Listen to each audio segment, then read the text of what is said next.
so you've made it to level 3, which is bidding to connect.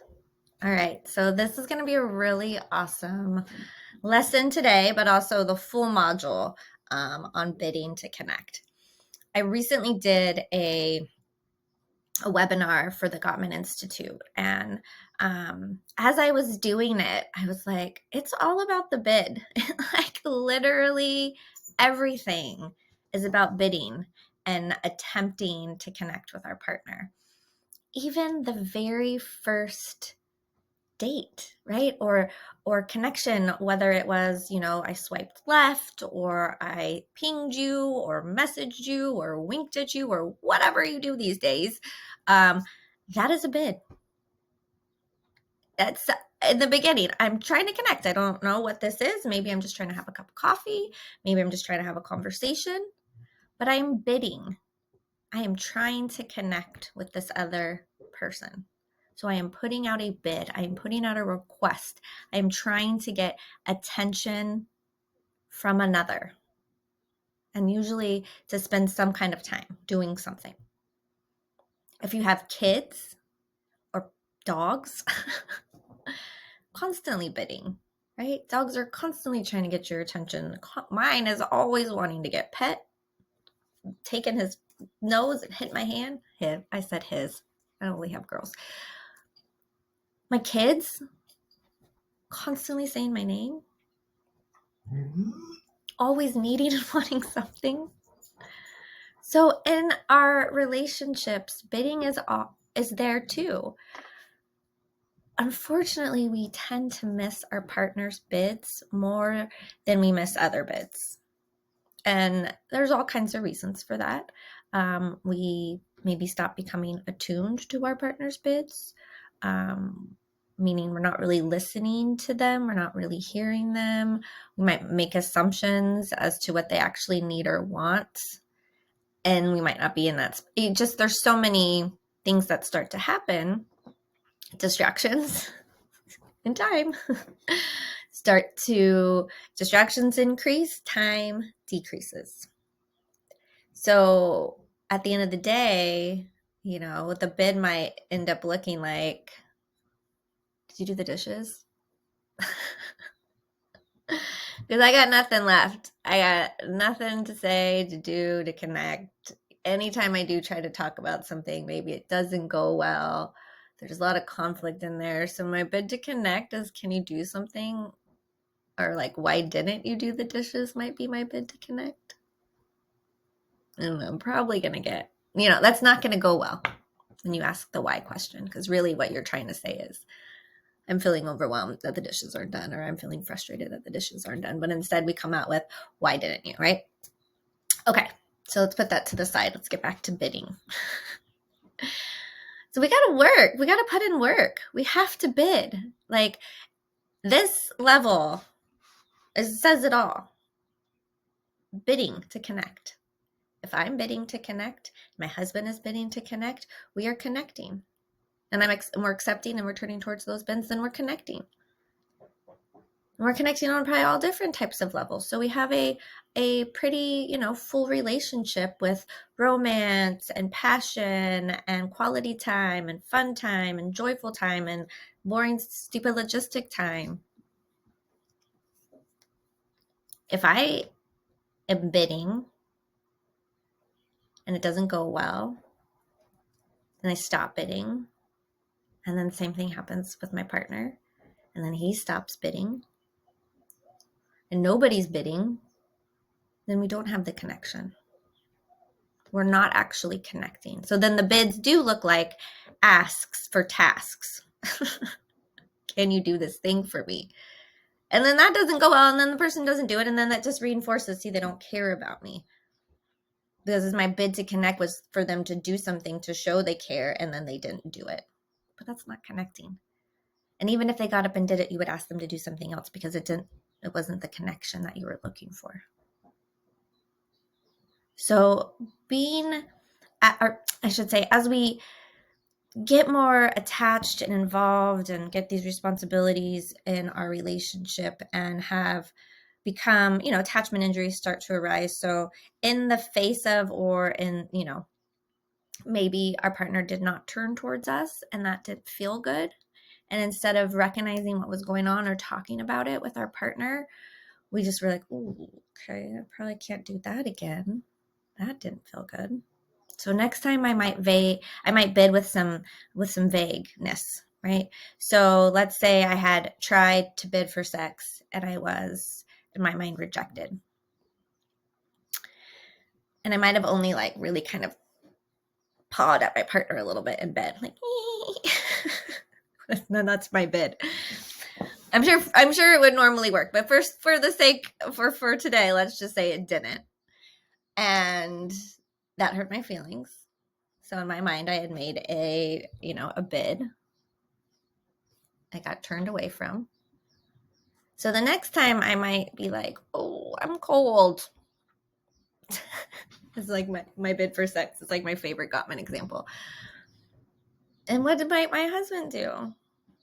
No, I mean, I know what he would do. He would tell me to get a sweater, or he would tell me to turn the heat on, right? He's not going to read through all of that, especially if I'm bidding vaguely. What it likely means is we're just not connected in a lot of other areas. So if I then am assuming with all that disconnection, he's going to read through all of that and know what I'm looking for, it's just not going to happen.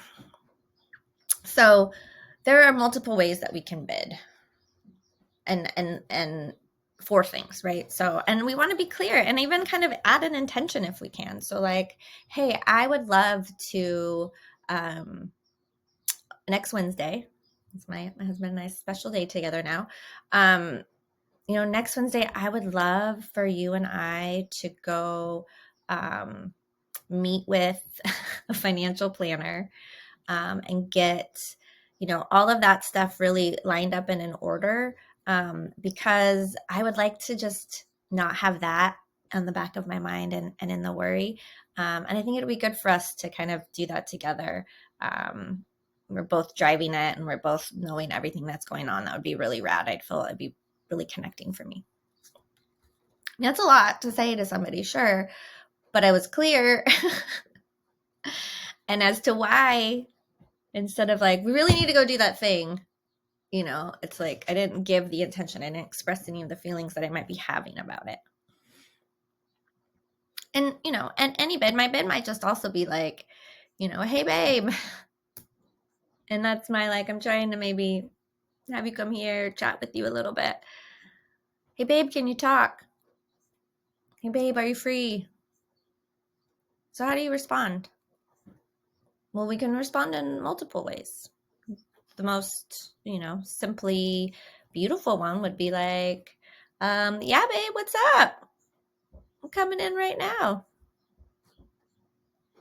Beautiful. Now, what if you were like, hey, babe, got a minute? And I'll play babe too.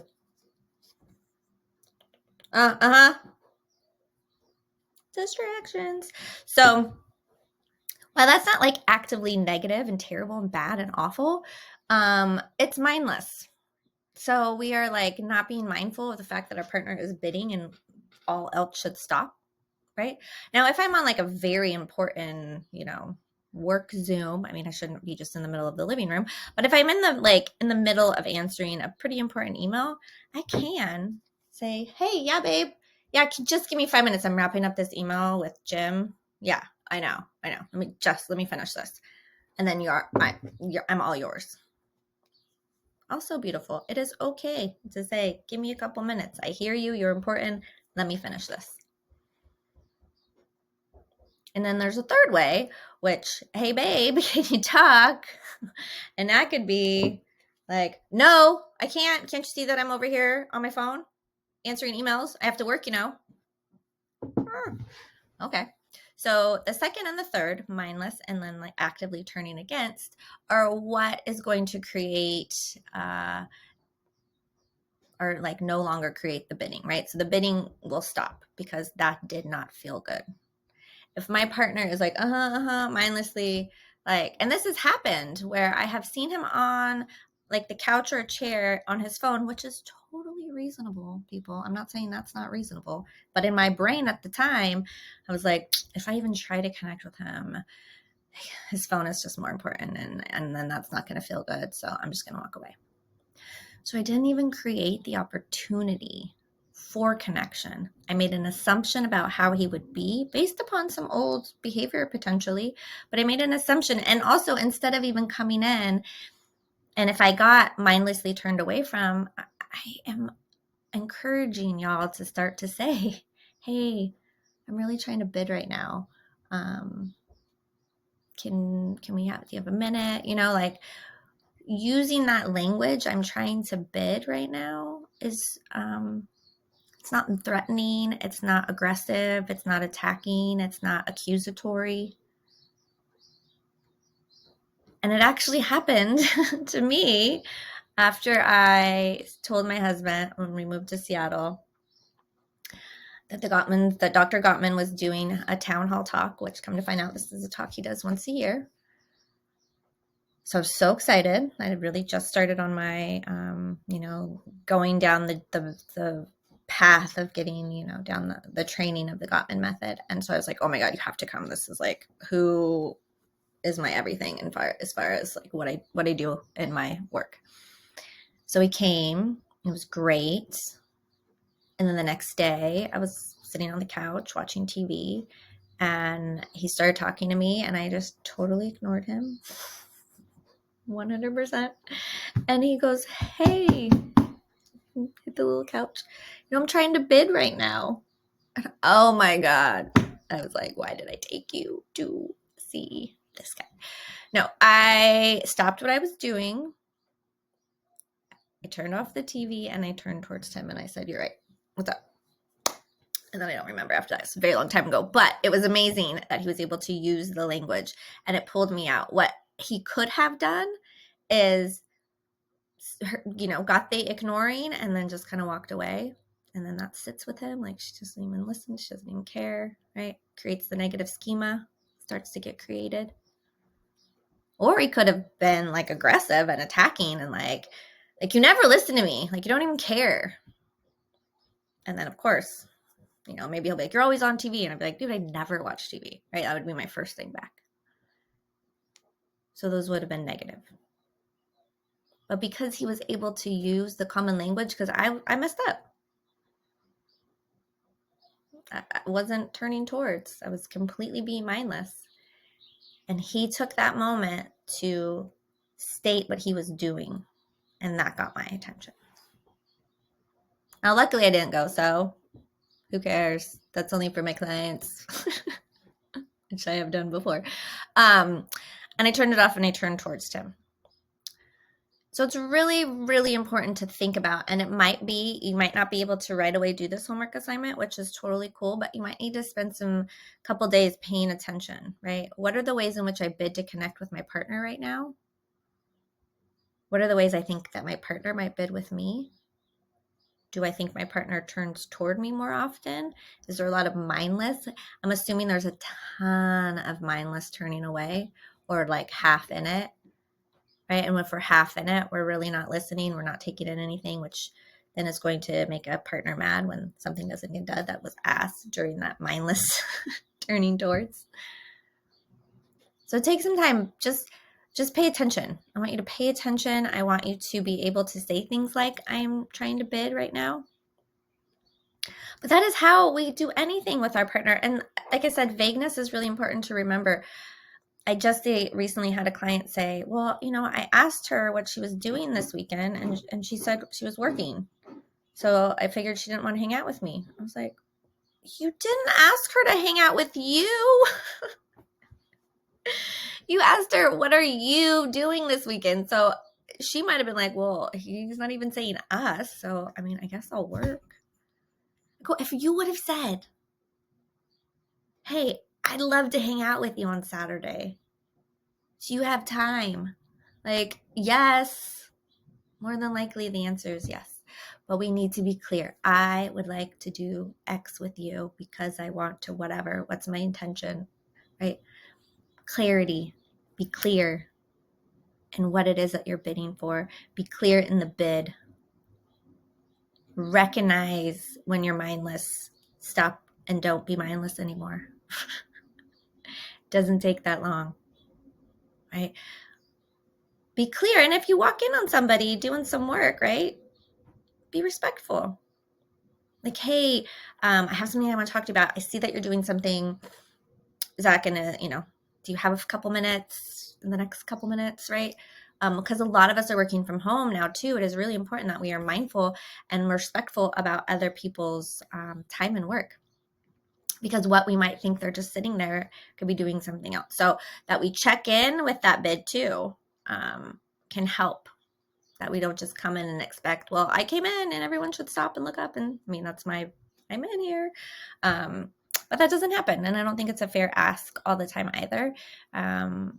So pay attention, be mindful, and then sit down and do this homework and write down, ways that currently bids are coming your way, and maybe ways that you could be more clear in your bid for connection with your partner as well.